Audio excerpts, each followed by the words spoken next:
Hey guys, Rochelle here with Amethyst Ascension. If you are new here, welcome, and if you are returning, thank you so much for joining me again.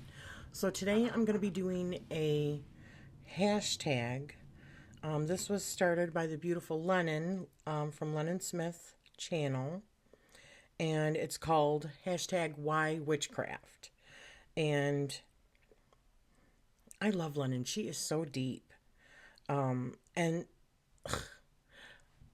these questions were really good. And it's yet just another way in order to get to know fellow people in the community and express yourself as well. So I thought it was really good. It is a series of 13 questions. So I just have it right here on my phone because I'm recording on my computer. So question 1. When was your first encounter? Sorry, I'm trying to get close to my mic just to make sure you can hear me from my computer. Sorry. When was your first encounter with the word witch? Gosh.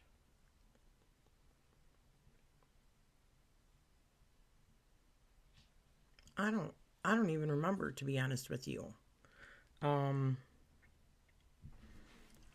I loved like Charmed back in the day. And magic was more the word, not witch. So, I don't know. Yeah, I honestly can't answer that because I don't remember. I'm 53. I just turned 53, so cut me some slack. It's been a long time, right? Okay. So question number 2. What was your first witchcraft path? I don't know how popular this is going to be, but it was more like learning about the law of attraction. So when I first watched The Secret back in the early 2000s, and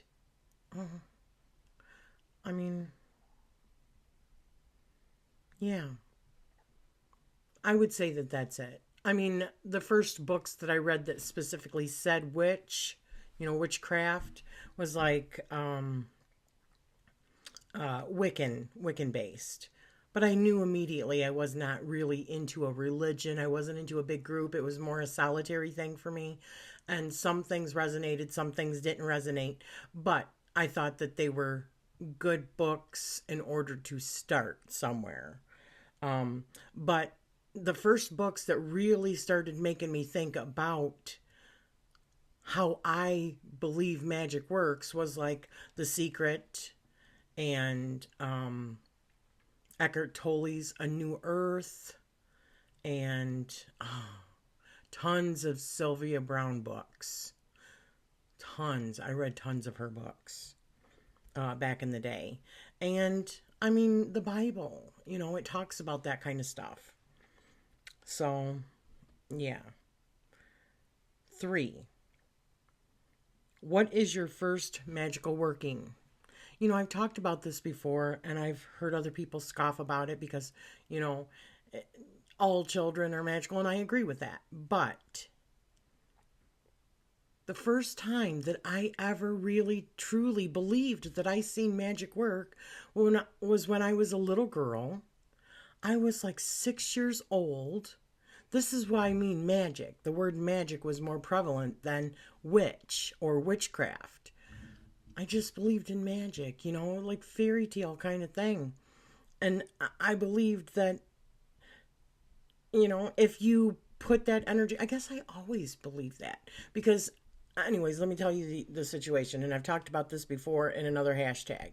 But when I was about 6 years old, my sister was maybe 8 years old. We were in our bedroom.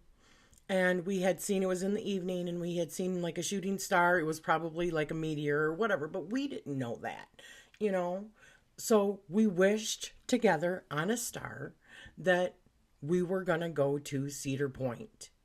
And I'm telling you, within minutes, my mom came into the bedroom and said that we were going to Cedar Point. That was like, I'm getting goosebumps right now. that was when I realized that magic is real.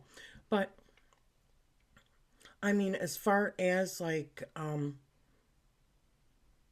magic and other things, maybe the reason why I always knew that there was other things, you can maybe put the word magic or witchcraft or, you know, what people call woo woo, is from the time I was little with um, things that happened to me, you know, paranormal things. I'm not going to go into it big time. There's other videos that I've made where I talk more in detail about that.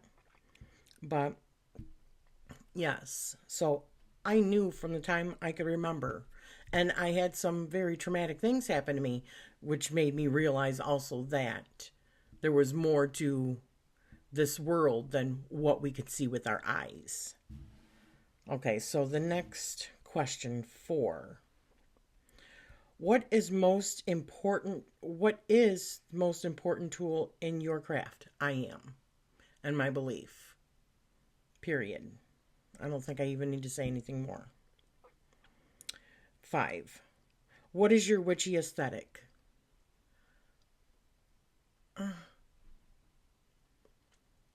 I like natural things. I like stuff like this, right? I like things that people make handmade. Um, Crystals. I'm a huge crystal person. So my aesthetic is just like eclectic, right? There are days that I feel like dressing up, and there are days that I want to get in a uh, robe and wear black. I wear a lot of black. Not only does it help slim you, but more than anything, I like wearing black because I feel protected in the black. So every part of my life is somehow witchy because I am witchy. My mind is witchy. I'm always thinking about many different, levels to whatever. So, um, 6. What is your favorite witchy hobby activity?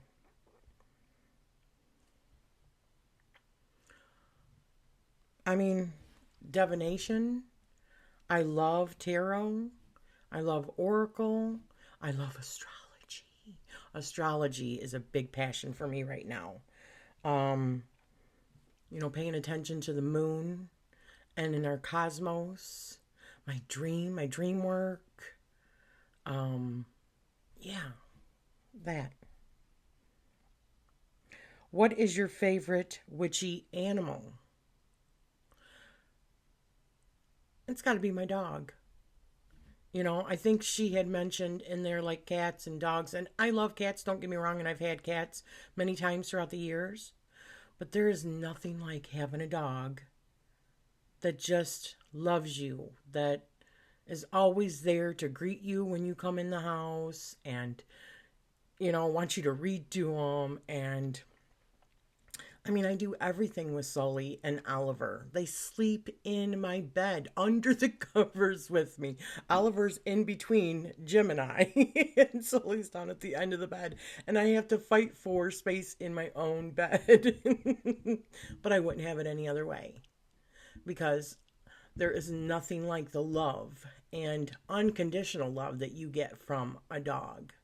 So it's dog all the way for me. Um, what is your most memorable magical working? Probably this house, because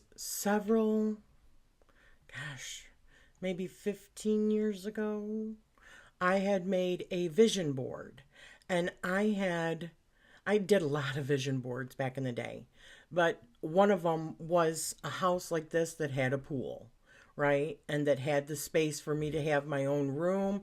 I didn't get specific about what it looked like, but I did get, I mean, I wanted to be an architect at one point as an archaeologist and all kinds of stuff, right? So, I would make like floor plans and stuff like that. And I still love watching like tours of like tiny homes and home improvement shows and how do you build that. That's all really friggin' cool to me.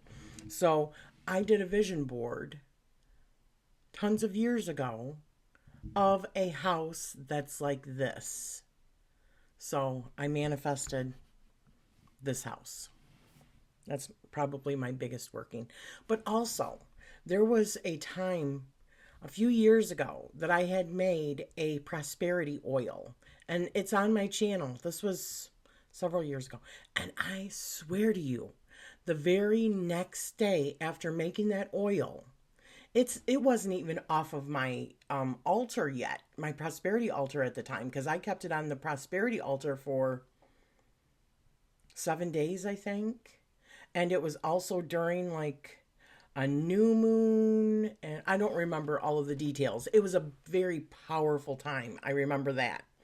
And I like to just, I mean, I use numerology in building this, and it was just a great working. The very next day, I had a job offer. That month, I can't tell you how many things I received, gifts from other people. My husband probably had made a whole lot more money that month or that year. It was just like, wow. And I sold all of the remainder of the prosperity oil. It was powerful. I'm not even kidding. It was so powerful.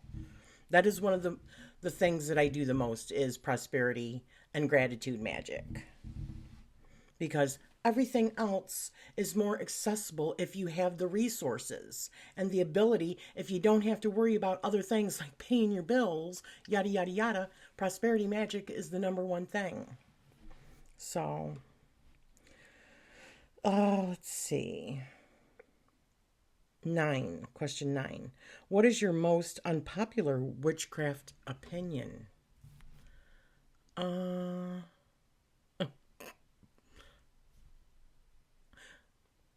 mean, I don't know if it's really unpopular, just that, you don't have to listen to what anybody else says. You can do magic your own way. I remember hearing things like you have to, like certain ways in order to do your magic. Like if you wanted a spell to continue, if you're using candle magic, flame magic, that you had to snuff out the fire. Nah, no you don't. I just made a little spell that says, although I extinguish this candle with a blow, the magical energy continues to go and grow. Bam, you're all set, right? And then you blow them all out. So, but I don't know as if that's really an unpopular opinion. That's probably a very popular opinion, but that's the only thing I can think of really, other than the glamour of, or the illusion of Western astrology versus what's truly in the sky. I believe, and I know that this is unpopular because I have people come at me all the time because it's so widely spread, Western astrology in everything, and witches use it all the time, but it's not accurate as to what's in the sky. And I believe in working with the true energies of our cosmos. So that's maybe the most unpopular opinion, witchcraft opinion, is using what's actually in the sky. So, number 10. In your opinion, what is the color of magic? It's all colors, depending on what it is. I will say, because I was heavily influenced early on by the chakras, that if I'm doing prosperity magic, I see either green or gold. If I'm doing something that has to do with love or passion or activity or anything like that, it's red. If it has to do with communication, it's blue. If it has to do with the mind, it's purple. If it has to do with the heart, that's also either green or pink. If it has to do with confidence, if it has to do with, invoking your powers, it's yellow. If it has anything to do with sexuality and opening roads and opening up opportunities, it's orange. It's our imagination, right? It's what we see in our mind's eye that brings power to it, in my opinion. So that's how I see it, you know? Um, Sometimes I see it as white if it's like a divine connection, if I'm like dealing like with my higher self or doing like past life work or any kind of mediumship, anything like that, I see it as white. If it's protection magic, um, or binding or not hexing because I don't hex. I don't think you have to. People get what they give. But I see that as black also. And like banishing of things, removing negativity, crap like that. So I see the whole rainbow. I see, that's why color is so important to me. That is magic. Magic is color, all different shades of color. So they're all different frequencies. So it depends on what you're trying to tap into. Um, 11. What was the hardest lesson that your witchcraft has taught you? Uh, the hardest lesson.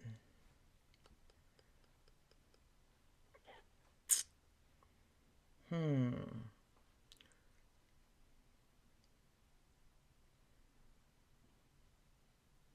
I don't know. I mean, in the beginning, when I was brand new, because I've been reading about witchcraft for a very long time. I didn't start actively practicing like with herbs and correspondences and sigils and stuff like that until. Ah. Hey, Google, stop! You hear her listening in on me? Um, But in the beginning, when I started reading all of the books on Wicca and all of the things that you had to have, obviously you see I have a lot of things. I have a whole witchy room, right? One of the lessons that I learned is that you don't need any of those things. In the beginning, I wanted to have all those things. I wanted to have the options, and it's nice. I like having the correspondences, and when I do like magic and I wouldn't say I do really ceremonial magic, but more like ritual magic. I like to compound it. I'm like, if I'm going to be here doing this, I'm just going to make it, I'm going to make it as powerful as possible. Um, but you don't need those things because I am the most powerful. I am. But I don't, other than that, I don't know about any lessons yet. Um, 12. Oh, I will say one thing. I don't know if it was like a lesson per se, maybe, but I have these dreams, and I have for many many years. And when I was younger, I used to think, nah, it's just my wild imagination, right? But until I started recording them down and then checking dates and putting dates and stuff like that, that I realized that they were actually prophetic dreams. And probably everybody that's watching this has them. It's just a matter of recognizing them because we forget things, we bury things, we get preoccupied with other things. Dreams, it's so easy for you to forget them. But in the beginning, I would think, why am I having this dream? Do I have to warn somebody? And this was also a gift that my mom had. And something that a realization came to me a while back when I was doing the Are You a Psychic series and talking about all the different clairs was that just because you have the dreams doesn't mean you have to do anything about it.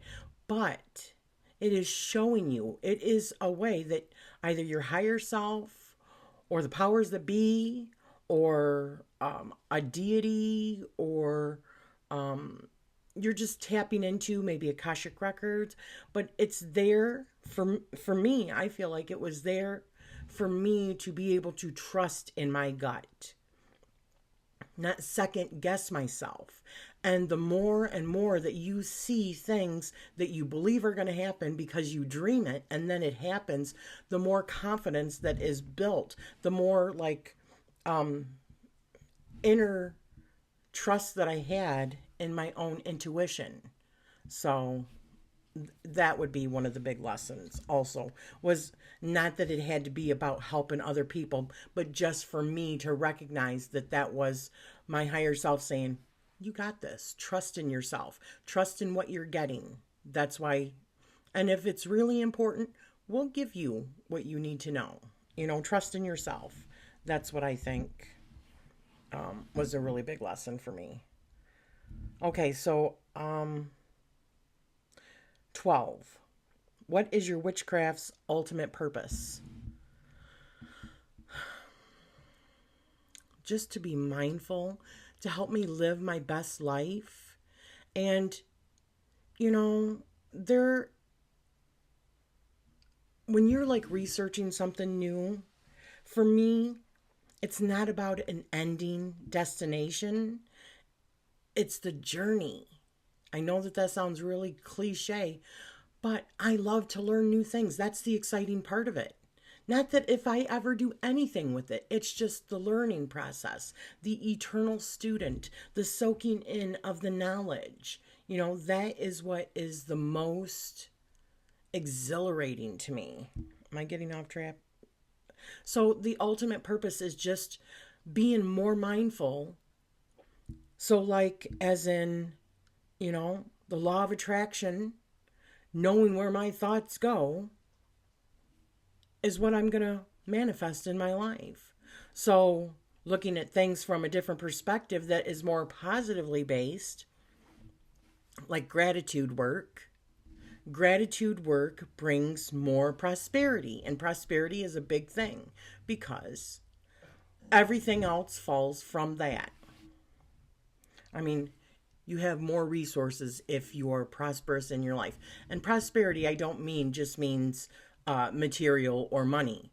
I mean prosperous as in many things, like friends and family and love and a prosperity of good opportunities and good health and positivity, as in learning when to be grateful and what to be grateful for and not to take things for granted, yada, yada, yada. You know what I'm trying to say here. So 13, question 13. What is one big goal of your witchcraft? Excuse me.